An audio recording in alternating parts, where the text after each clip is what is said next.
Doctor Farrukh Salim साहब तशरीफ़ रखते जी। हैं और वो जी, जी, जैसे बिल्कुल। वो क्लिंटन ने के दौर में जो पहली दफ़ा इलेक्शन लड़ रहे थे और जेम्स कार्विल और ये लोग, वो नारा मशहूर हुआ था, इट्स द इकोनॉमी स्टूपिड। तो वो असल मामला जो है वो दाल-रोटी का है।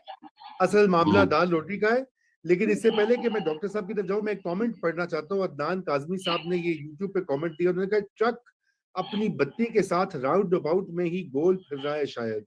अब ये मैं चाहता हूँ कि ये सारे आप लोगों की खिदमत में अर्ज़ कर दूँ कि हमारे देखने वाले जो हैं, वो भी किस तरह से रिस्पॉन्ड करते हैं, कभी-कभी बड़ी फ़नी बातें करते हैं। डॉक्टर फ़र्रुख सलीम साहब, thank you for joining us and your time. As always आपकी हमें जो आपकी मालूमात हैं, जो आपका तज्ज़िया है, एनालिसिस है मईशत के बारे में, हमें आज भी दरकार है। आज आपने देखा कि मिनी बजट के पास हुआ, उसपे बड़ी उसकी मुखालिफत भी हुई, आईएमएफ का बिल पास हो गया, उसमें भी बड़े सारे शकूक व शुबहात का इज़हार किया गया है। लेकिन आज जो तब मज़े की बात ये हुई कि डबल रोटी के ऊपर भी टैक्स जो है वो आयद कर दिया गया है। सुबह से ये चीज़ सोशल मीडिया पे गर्दिश करी है। डबल रोटी एक ऐसी चीज़ है कि मेरे ख्याल से अब तो वो उसको पहले एक ज़माने में खवास की वो क़ज़ा होती थी। अब तो वो अवाम उन्नास जो हैं वो भी इस्तेमाल करते हैं डबल रोटी, ऐसी बात नहीं है। तो ये जो एक इस तरह से टैक्सेशन का इतलाक जो है, मिनी बजट के बाद जब पे पेट्रोल भी महँगा हुआ है, बिजली के रेट भी बढ़ गए हैं, मुख्तलिफ अशिया पे जीएसटी लगाने की सिफ़ारिश की है इस बिल ने और अप्रूव कर दिया है। तो इन हालात में इन्फ्लेशन जो है, वो तो मज़ीद ऊपर जाएगी। मैं आपसे ये चाहता हूँ कि हमें थोड़ा ये बताइए कि इस मिनी बजट के बाद अब महँगाई की क्या सूरत-ए-हाल होगी और उससे अवाम जो है किस हद तक मुश्किल में पड़ सकते हैं? देखिए रज़ा साहब, अभी एक चीज़ छोड़ दी है पीटीआई की हुकूमत ने जिसमें जिस पे टैक्स नहीं लगा, अ, वो है गलत कलामी। मैं सोच रहा था कि अगर गलत कलामी के ऊपर टैक्स लग जाए, तो आप अंदाज़ा कीजिए कि जो पीटीआई के तर्जुमान हैं, उनसे करोड़ अरब रुपया जो है वो इकट्ठा किया जा सकता है। तो ये दालों के ऊपर टैक्स ना लगाएँ, ये डबल रोटी के ऊपर टैक्स ना लगाएँ। अगर गलत कलामी के ऊपर टैक्स लगा दिया जाए तो मैं समझता हूँ हम सबका बड़ा फ़ायदा हो जाएगा उसमें। अच्छा, रज़ा साहब, मैंने देखा है कि अमूमन हमारे लीडरान भी डॉक्टर साहब ऑपोज़िशन आपकी वाले। आवाज़ मुझे कम आ रही है। रज़ा आपको कैसी आ रही है आवाज़ उनकी? जी, कुछ कम ही है लेकिन पते की बातें तो सारी आ रही हैं। डॉक्टर साहब ज़रा ऊँचा बोलिए प्लीज़। जी, ऊँचा बोलने की कोशिश करता हूँ। आप पीटीआई के तर्जुमान बन जाए ना, तो बात ही खत्म हो जाएगी। नहीं, फिर वो गलत कलामी पे टैक्स भी तो लग जाएगा ना। अच्छा, वली साहब, रज़ा साहब, thank you so much for inviting me. देखिए, मईशत को अमूमन हमारे लीडरान जो हैं बड़ा पेचीदा बना के पेश करते हैं कि किसी की समझ में ना आए। मैं आपको बहुत ही सिंपल अल्फाज में, देखिए मिनी बजट में हुआ क्या है। मिनी बजट में पहली चीज़ तो ये हुई है कि मशीनरी के ऊपर इन्होंने टैक्स लगा दिया है। इसका मतलब ये है कि हौसला शिकनी होगी, लोग पाकिस्तान में मशीनरी ना लगे।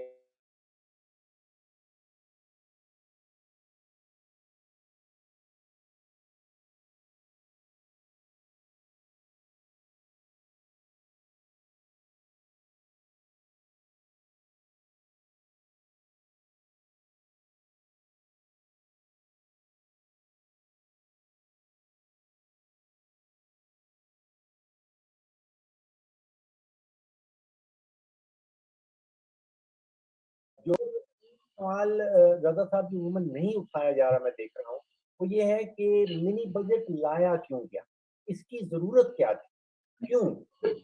देखिए, जून की शायद 11 तारीख थी जब बजट का ऐलान किया गया था, डॉक्टर नईम साहब ने किया। तो 6 महीने हुए हैं, बजट तो आपने दे दिया था 6 महीने पहले। अब ऐसी क्या ज़रूरत थी कि आपको मिनी बजट लाना पड़ा? अब बजट को भी आप बड़ा सिंपल कर दीजिए। देखिए, बजट में हुकूमत हमें 3 चीज़ें बताती है। वो बताती है कि उसका तख़मीना क्या है, आमदन कितनी होगी, उसके अखराजात का तख़मीना क्या होगा और खसारा कितना होगा। अब हुआ क्या है जो हुकूमत हमें नहीं बताना चाहती या नहीं बता रही, हुकूमत का खसारा बड़ा तेज़ी से चढ़ गया है और आईएमएफ जो है वो कहती है कि भई आपसे अखराजात तो कम नहीं होंगे, अब खसारा इतना बढ़ गया है तो you have to come up with a mini budget. अब आईएमएफ हमें ये नहीं कहती कि आप कीमतें बढ़ा दें, आईएमएफ हमें ये नहीं कहती कि आप पेट्रोल के ऊपर टैक्स लगा दें, आईएमएफ हमें ये नहीं कहती कि आप डबल रोटी के ऊपर टैक्स लगा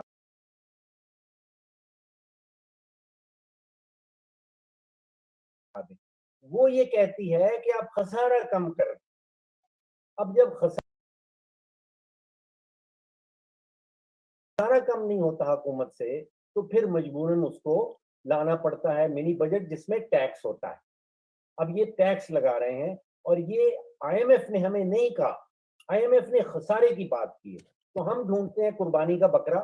बिजली की कीमत बढ़े तो कुर्बानी का बकरा आईएमएफ, चीनी की कीमत बढ़े तो कुर्बानी का बकरा माफिया, आटे की कीमत बढ़े तो कुर्बानी का बकरा माफिया। तो ये हम कुर्बानी के बकरे ढूंढ रहे हैं, असल में फुकदान है हुकूमती पॉलिसी का।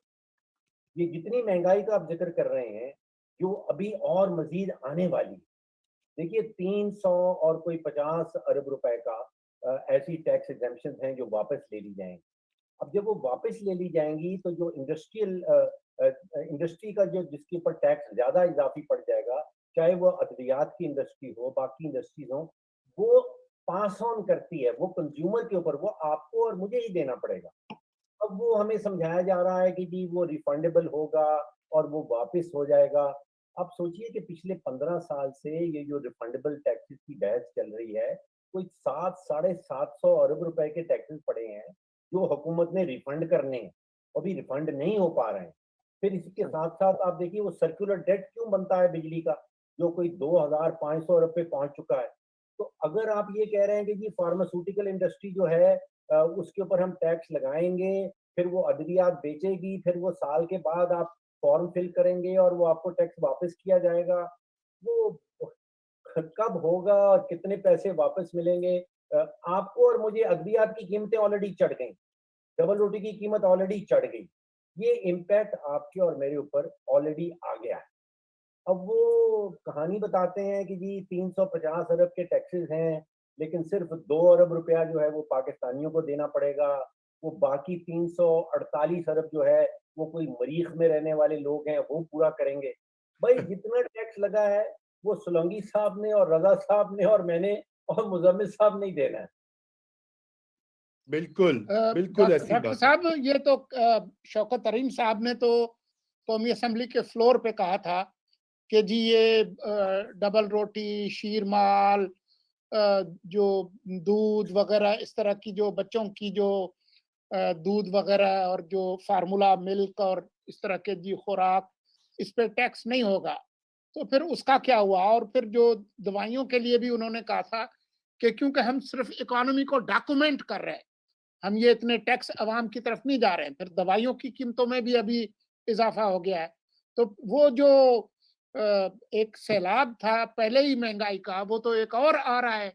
बिजली और ये बिजली की कीमत में भी इजाफा हो गया। जो डीजल की कीमत में अगर 3 रुपए इजाफा होगा, तो वो उसका असर नहीं होगा चीजों पर, खाने पीने की? देखिए जो फ्यूल का जहाँ तक ताल्लुक है, पेट्रोल हो या डीजल हो, उसकी कीमत जब बढ़ती है तो वो तो बड़ा खतरनाक मामला होता है, क्योंकि वो फिर पूरी की पूरी इकोनॉमी में फैल जाता है। अब ट्रक का किराया बढ़ेगा तो ट्रक में जो आपकी सब्जी आ रही है किसी फार्म से आपकी शहर तक, आपकी मार्केट तक, उसका उसकी उसकी कीमत भी बढ़ जाएगी। आपके बस के किराए बढ़ जाएंगे। तो वो तो हर चीज के अंदर फैलेगी अगर आपने फ्यूल की कीमत बढ़ा दी। अब उसमें सोलंकी साहब दो चीजें हैं। एक चीज तो है जो हुकूमत के कंट्रोल में नहीं है। वो ये है कि जो आलमी मंडियों में जब कीमत बढ़ रही है तो जाहिर है कि उसका कुछ असर जो है वो पाकिस्तान पे आना ज़रूरी है। अब मैं देख रहा था कि ब्रेंट क्रूड जो है वो $86 बैरल पहुंच गया है। तो सही। वो तो सीरियसली हुकूमत के कंट्रोल में नहीं है। पेट्रोल की कीमत या डीजल की कीमत जो बढ़ रही है वो उनको बढ़ानी पड़ेगी। लेकिन एक चीज़ जो हुकूमत ने वादा किया था, आई थिंक उस वक़्त हफीज़ शेख साहब हमारे वज़ीर ख़ज़ाना थे। उस वक़्त वादा किया गया था कि ₹30 फ़ी लीटर पेट्रोल और डीज़ल के ऊपर टैक्स लगाया जाएगा। ये बात है 17 फरवरी की। उसके बाद फिर हम आईएमएफ के पास गए, आईएमएफ के बोर्ड के पास गए और हमने $500 मिलियन वसूल कर लिया उस वादे की बुनियाद के ऊपर कि हम टैक्स लगा देंगे। उसके बाद पुराने वजीर खजाना साहब की छुट्टी हो गई, नए वजीर खजाना साहब आ गए और आपको याद होगा कि उन्होंने वो एक हमें जादू की छड़ी का जिक्र किया था कि उनके पास जादू की छड़ी है, वो टैक्स नहीं बढ़ाएंगे, बिजली के रेट भी नहीं बढ़ाएंगे और सारा काम कर लेंगे और रेवेन्यू भी इकट्ठा कर लेंगे। तो उस वक्त आईएमएफ जो है वो फिर अलहदा हो गई।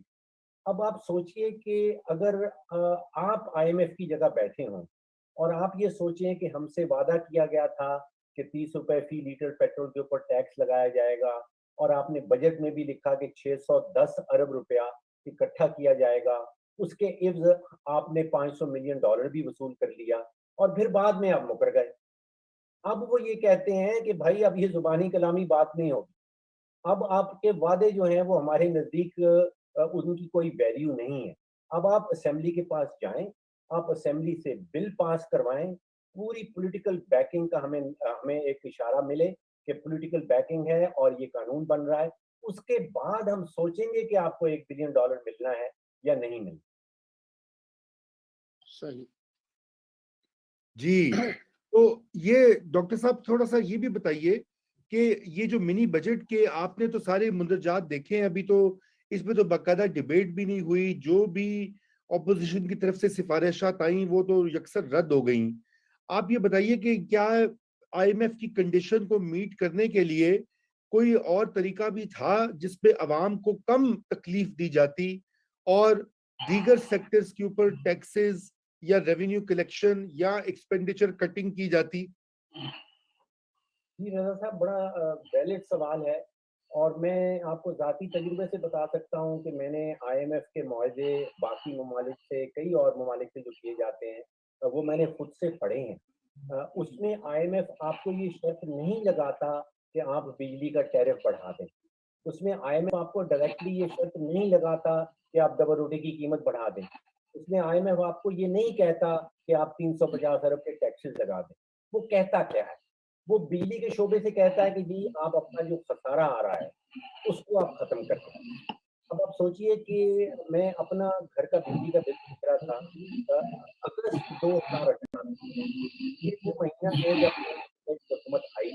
आप अपने घर का, अपने स्टूडियो का बिल निकाल के देख लीजिए, उस वक़्त तकरीबन ₹11 का 1 यूनिट पड़ रहा था। अब आज मुझे जो बिल आया है बिजली का, वो ₹28 फी यूनिट पड़ रहा है। आप सोचिए ₹11 से ₹28 यूनिट पड़ गया है। अब बड़ा आसान है हम कह दें कि जी आईएमएफ ने कहा था बिजली के रेट बढ़ा दें। देखिए ये सच नहीं है। आप सोचिए कि जो हमारे 3 इस वक़्त एलएनजी से चलने वाले प्लांट्स हैं। एक वो हवेली शाह बहादुर में है, एक बलौकी में है और एक भिक्की में है। ये बड़े-बड़े प्लांट्स जी, जी। क्योंकि हमने एलएनजी नहीं खरीदी, क्योंकि हमारी हुकूमत एलएनजी खरीदना भूल गई थी, आज वो डीज़ल पे चल रहे हैं। और डीज़ल की कॉस्ट और एलएनजी के मुकाबले की कॉस्ट, डीज़ल से आप बिजली बनाएँगे, जो एलएनजी के लिए प्लांट बनाया गया था, तो कॉस्ट बड़ी हाई आएगी और फिर उसका बिल जो है वो सोलंकी साहब को आएगा। वो आपने और मैंने ही पे करना है।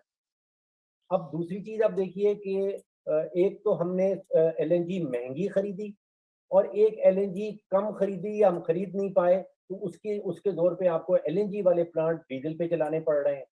और जो महँगी एलएनजी खरीदी, वो भी जो महँगी एलएनजी आप जिस प्लांट को देंगे, वो आपके आपके साथ महँगी बिजली निकलेगी। तो इसमें आईएमएफ कहाँ आ जाती है? ये तो हमारी अपनी गलतियाँ हैं। तो ये जो कुर्बानी का बकरा है, वो ये हुकूमत भी ढूँढती रही है, इससे पहले वाली हुकूमत भी यही कहती थी कि सब इल्ज़ाम जो है, वो किसी न किसी कुर्बानी के बकरे में डाल। अब आप तो रज़ा साहब सोचिए कि 41 महीने हो गए इस गवर्नमेंट। अब इसने 41 महीने में क्या किया, ये बड़ा वाज़ेह है। आप लोग आसानी से देख सकते हैं कि 41 महीने में हुआ क्या। मुझे जो नज़र आता है, 3 चीज़ें मैं आपको बताता हूँ। पहली चीज़ मुझे नज़र आती है कि अंधेरे में तीर चल रहे हैं। अब सोचिए ना कि जिस डिपार्टमेंट ने 22 करोड़ पाकिस्तानियों का टैक्स इकट्ठा करना है और कारोबारी रियासत का कारोबार चलाना है, उसके चेयरमैन 8 दफ़ा तब्दील हो चुका है। अब अगर 40 ठीक। महीने 40 महीने में 8 दफा आपने तब्दील किया है, तो आप इसको ये नहीं कहेंगे कि अंधेरे में तीर चलाए जा रहे हैं, कि किसी को समझ नहीं आ रही है। आप हर 5 या 6 महीने के बाद एक नया एफबीआर का चेयरमैन ले आते हैं, तो अंधेरे में तीर चल रहा है। इसी तरह फाइनेंस सेक्रेटरी जो है, वो छठा फाइनेंस सेक्रेटरी है सोलंकी साहब मेरे ख्याल में, बिल्कुल। तो वहां भी अंधेरे में तीर चल रहा है। अगर 40 महीनों में 6 आ गए, तो इसका मतलब एवरेज क्या बन गई? मतलब आप हर 5, 6, 7 महीने के बाद एक नया फाइनेंस सेक्रेटरी ले आते हैं। फाइनेंस मिनिस्टर जो है हमारा, वजीर खजाना, वो आईजी पुलिस पंजाब में तो मेरे ख्याल है कुछ 7वां है। मुजम्मिल साहब को सही पता होगा, ये 7वां या 8वां है। तो चीफ सेक्रेटरीज, आईजी पुलिस, इसी तरह से डीपीओ। तो ये अंधेरे में तीर ही इसको कहेंगे ना आप, 41 महीनों में अंधेरे में तीर। और दूसरा ये कि आपने जिम्मेदारी नहीं लेनी, दूसरों के ऊपर इल्जाम। पाकिस्तान में 41 महीनों में जितने भी प्रॉब्लम्स आए हैं, उनका जवाब आपको यही मिलता है कि ये पीएमएलएन की वजह से हुआ है, ये पीपल्स पार्टी की वजह से हुआ है, ये जो टूरिस्ट थे उन्होंने खुद से देखा नहीं है कि मौसम कैसा खराब था। इल्जाम किसी और के ऊपर। और बिल्कुल। तीसरा है कर्जाजात। ये नहीं कि कर्जाजात लिए चले जा रहे हैं। अभी जो आईएमएफ के पीछे राज था, आईएमएफ के पास हम क्यों जाना चाहते थे, इतना इतना सख्त क्या जरूरी था? वहां से तो दुनिया कह रही है कि सिर्फ $1 बिलियन मिलना है। ये $1 बिलियन का मामला नहीं है। ये हम लेटर ऑफ कंफर्ट लेना चाहते हैं आईएमएफ के प्रोग्राम का हिस्सा बन के। अभी आप देखिएगा कि अगले चंद हफ्तों में हम कमर्शियल बैंक के पास जाएंगे बिलियंस डॉलर पे रेस करने के लिए, हम यूरो बॉन्ड फ्लोट करेंगे, हम सुकुक फ्लोट करेंगे, हम दुनिया भर से, वर्ल्ड बैंक से, एशियन डेवलपमेंट बैंक से, इस्लामिक डेवलपमेंट बैंक से। देखिए, हमने कोई 30 अरब डॉलर की पेमेंट करनी है अगले 12 महीनों में, तो $1 बिलियन उसमें से आईएमएफ का आ रहा है। हमने बाकी सब जो है वो मजीद कर्जाजात लेने। तो अंधेरे में तीर चल रहा है, दूसरों के ऊपर इल्जामात हैं और कर्जाजात। मेरी तो ये 41 महीनों के बाद जो मुझे ये 3 चीजें नजर आई। बिल्कुल, बड़ी आपने पते की बातें कही। मैं एक सवाल कर सकता हूँ फारूक साहब? जी प्लीज मुजम्मिल साहब, प्लीज गो अहेड। फारूक साहब, मेरा ये सवाल है आपसे कि ये जो मिनी बजट आया है, इसमें जो टैक्सेस लगाए हैं, ये जो क्या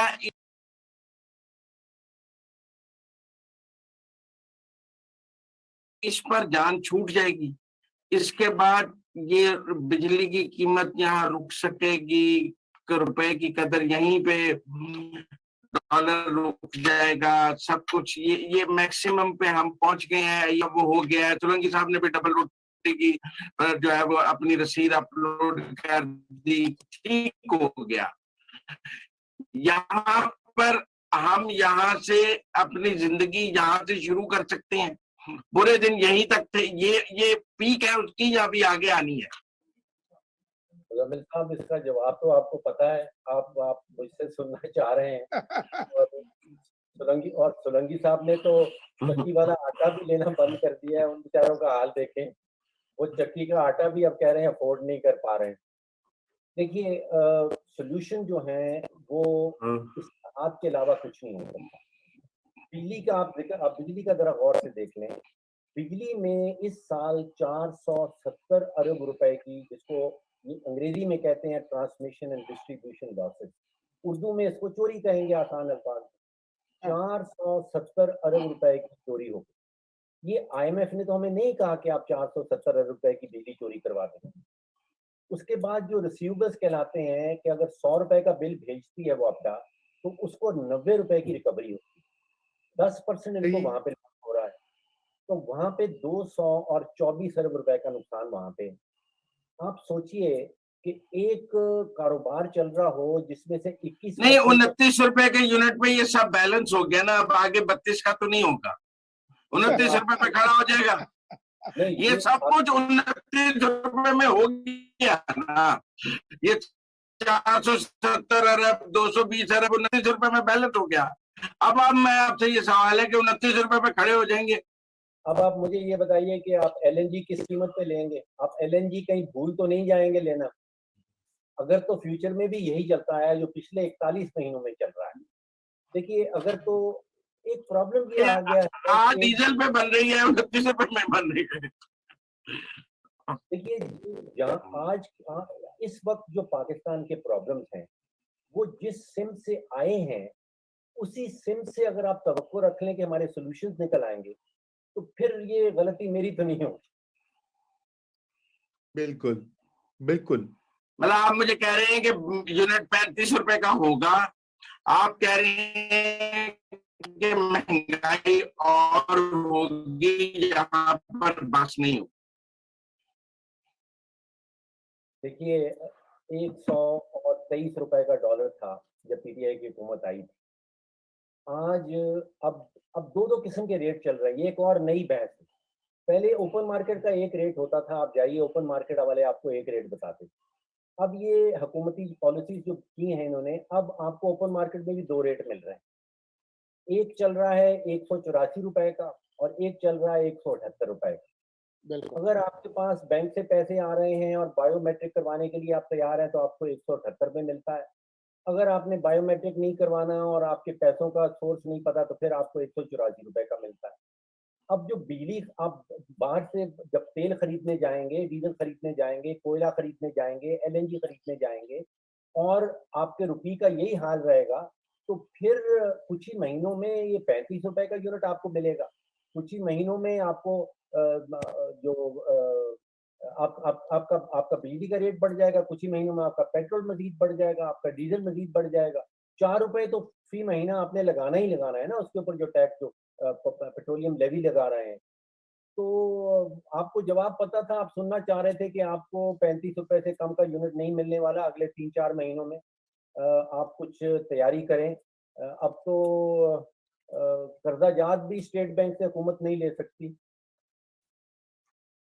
बिल्कुल, बहुत शुक्रिया डॉक्टर साहब। हमारे किसी जो नाजरीन हैं उनमें से किसी एक ने मुजम्मिल सोहरवर्दी को मशवरा दिया है कि आप तैयार रहें बिजली के इंसाफ कार्ड के लिए।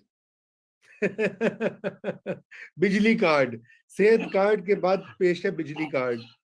देखिए मेरा मतलब था कि चलो देखिए मैं आपको एक बात बताऊं, जुल्म हो रहा है पर कहीं आकर पता लग गया ना कि ये जुल्म की इंतहा है, यहाँ तक आपने बर्दाश्त करना है तो हम कुछ उसको उस तक बर्दाश्त कर ले। थोड़ी देर में ही तो कह दिया उन्होंने कि 35 रुपए का हो जाएगा। अब मुझे तो 29 रुपए में सस्ता लगना शुरू हो गया। देखना तो आती कि 29 पे रुक जाएगी। बिल्कुल बिल्कुल बिल्कुल। डॉक्टर साहब इंशाल्लाह आपसे हम मजीद भी गुफ्तगू करेंगे। इसी हफ्ते में बहुत सारे नाज़रीन कह रहे हैं कि फरूख हलीम साहब से हल पूछिए। मैंने कहा उसके लिए हम एक अलग शो करेंगे आपके पास, क्योंकि ये हल बड़े पेचीदा और लंबी बात है। आज के लिए आपके वक्त का बहुत शुक्रिया। इन्होंने हुकूमत को नहीं इन्होंने हुकूमत को हाल बताने की कोशिश की थी, फिर आपको पता है ना हुकूमत ने इनके साथ क्या किया था। मैं इस पे नहीं जानता। ये ज्यादती है कि मर्ज कोई और दे और इलाज जो है वो डॉक्टर इलाज कोई और बताए। बिल्कुल डॉक्टर साहब ने बहुत कोशिश की हुकूमत को इलाज बताने की, हुकूमत ने आगे से क्या किया है सबको पता। डॉक्टर साहब की बड़ी संजीदा गुफ्तगू कर रहे थे, लेकिन मुझे ये ख्याल आ रहा था इनके जुमले 2-3 बार इन्होंने कहा कि एलएनजी लेना भूल गए। उसकी बड़ी कमाल है। ये तो ऐसी बात है कि घर का सौदा लेना भूल गए। मतलब ये तो घरों में ऐसे नहीं होता।